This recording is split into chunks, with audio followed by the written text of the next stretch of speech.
Сіз Роза ханым екеуіңіз Алексей Арбузовтың «Иркутский история» атты спектакльде бірге ойнағансыз. Сонда Роза Қонышқызы қандай партнер сахнада? Мен Розаның қазір жақындаған кезде терім бір құлдап терлейтін.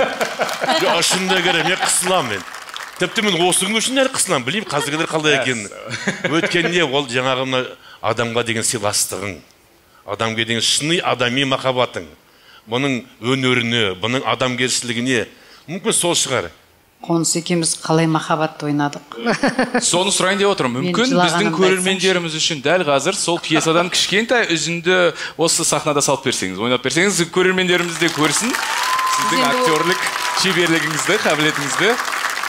Ол енді институт кезінде оқыған отрывым, шынымды айтсам, есімде жоқ Қоныс енді. Енді есімде жоқ. Чисто импровизация болады енді. Сөйтек енді,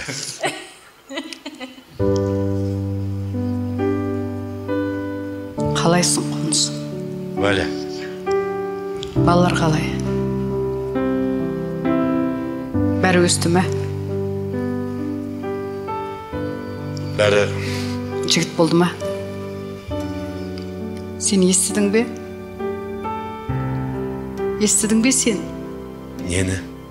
Тасқынның кеткенін естідің бе?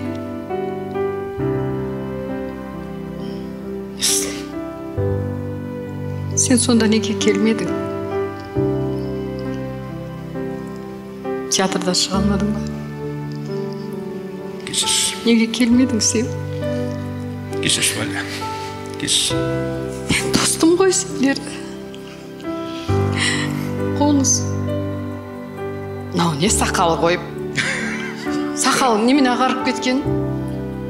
Сақал. Не кәрілікке асығып жүрсің бе? Қой, сақалды алып тасташы. Саған ұнайын деп сақал өсірдім. Қартаймайықшы. Қоныс қартаймайықшы, жарай ма? Әрине.